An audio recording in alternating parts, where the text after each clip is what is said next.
Yo mga kasangga, welcome back to my channel. Magluluto ako ng sinigang na ulo ng salmon. Masarap ito. Magpapakulo na tayo ng tubig habang ginagayat natin yung ibang mga sangkap na ilalagay natin sa sinigang na ulo ng salmon. Ang main na sangkap natin dito ay ang ulo ng salmon. Yan, ginayat-gayat na natin yan. Malinis na, hinugasan kong mabuti. Sa pagsisigang natin, siyempre, hindi mawala ang sibuyas, kamatis. Lalagyan din natin siya ng luya para pampaalis ng lansa. At meron din tayong siling berde o siling mahaba na talagang ginagamit sa pangsigang. At meron din tayong okra. Gagamit din tayo ng, hindi ko alam kung tawag dito, pero ang tawag ko dito kalamismis eh.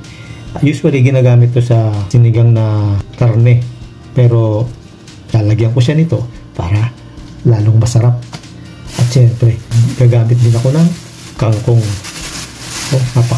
Alam niyo, kangkong kahit wala na itong ibang ingredient, sangkap, kangkong lang, ayos na. Pero dahil mahilig tayo sa gulay, lalagyan pa natin ng iba't ibang klase. Tulad ng okra, kalamismis, at kangkong. Ayos na ayos to.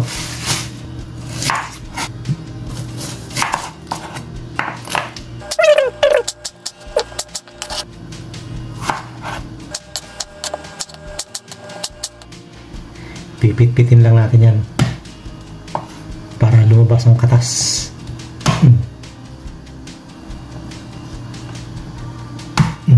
Ilalagay na natin ang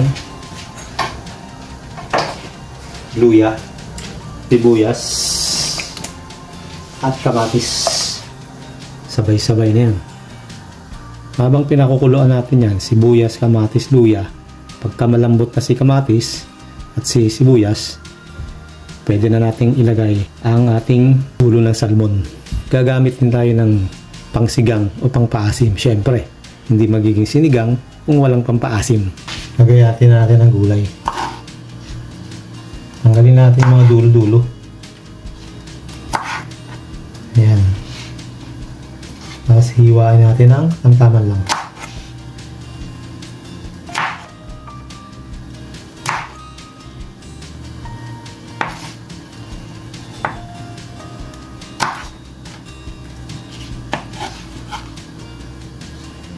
Ganun din ang okra.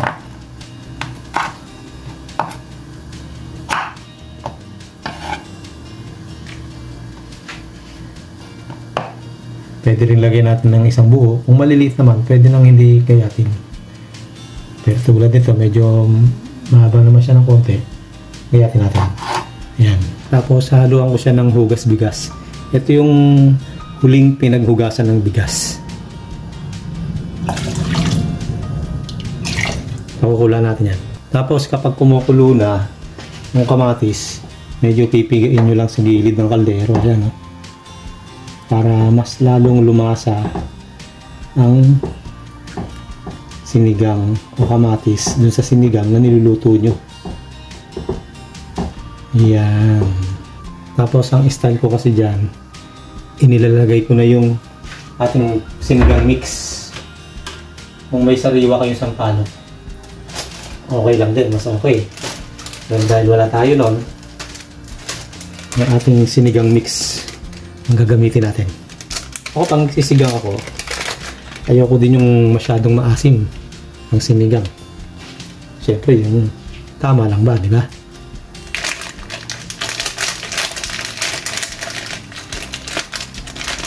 Kaya pag naglalagay ako ng sinigang mix o sampalok man na sariwa, ay unti-unti, gradual.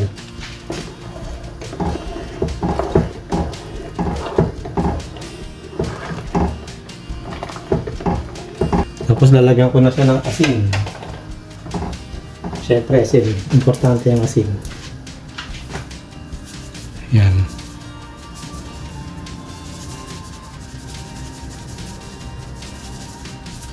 Ayaw din naman natin na masyadong maalat. Titikman-tikman muna natin.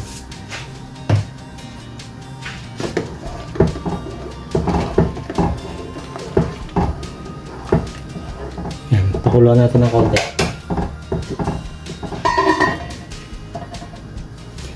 Titingnan natin kung tama lang yung kanyang asim.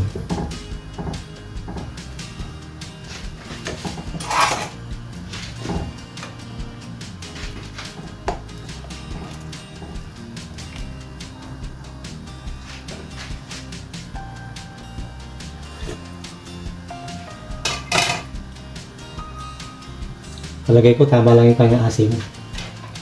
Dadagdagan ko pa ng asin. Yan. Medyo kulang siya sa asin. Halo ulit.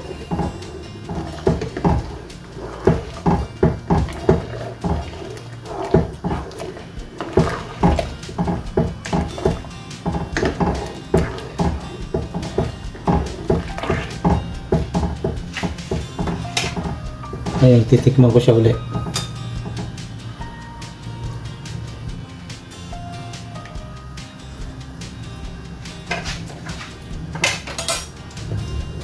Kunti pa.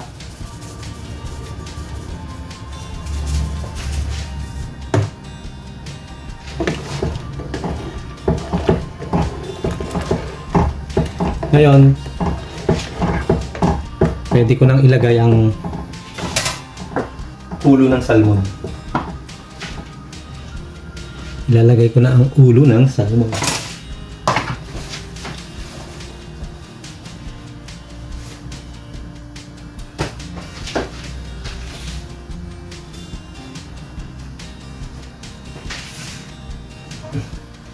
Pwede na ilagay ang ulo ng salmon.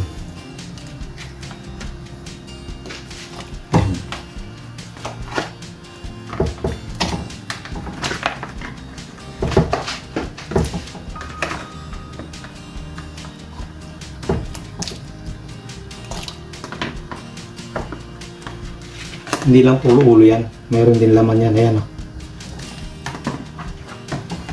Ayan.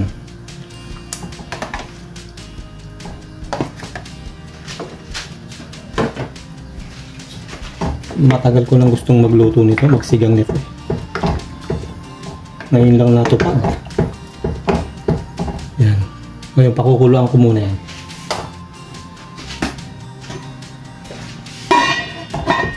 Habang pinakukuluan yan, hihimayin ko muna yung kangkong. Sa kangkong kasi, hindi lang yung talbos ang kinukuha ko. Kinukuha ko rin yung katawan ng kangkong. Tulad yung mga ganyan. Yan. Masarap din kasi yan. Kumukulo na, titikman tuloy natin kung ano pa ang kulang niya. Wow, sarap naman. Oh. See, grabe oh. Ay.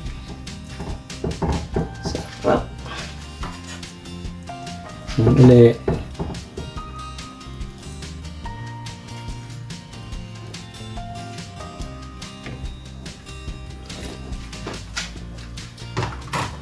Tama-tama na yung asin niya eh. Tama na. Ngayon, okay na yan. Kasi kung natatabangan pa, pwede naman magpatis. Mas masarap kasi sa sinigang, kumain na sinigang habang may patis ka. Tapos may siling mahaba, di ba? Ilalagay ko na ang gulay. Tulad ng kalimismis at okra. Kasi mahilig ako sa gulay kasi. Kaya gusto ko maraming gulay. Ngayon, tatakpan muna natin yan. Yung talbos ng kangkong. Mamaya-maya na yun. Madaling maluto ang talbos eh, mga dahon-dahon na yan. Check natin kung luto na o maluluto na. Oh yun, pwede na to. Ngayon, bago ma-overcook yung ano na yan, lagay na natin itong sili at ilagay na natin ang kangkong. Ilagay natin kangkong. Yung kangkong. Yan.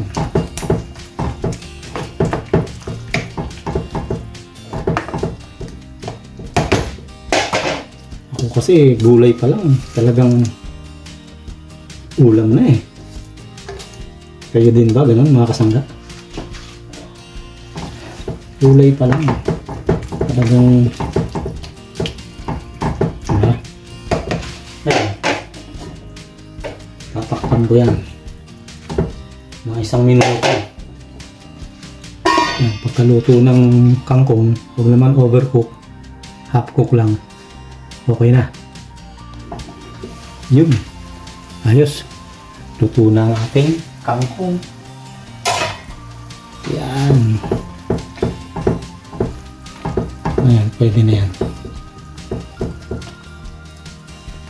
Yan na natin. Ready nang iserve to.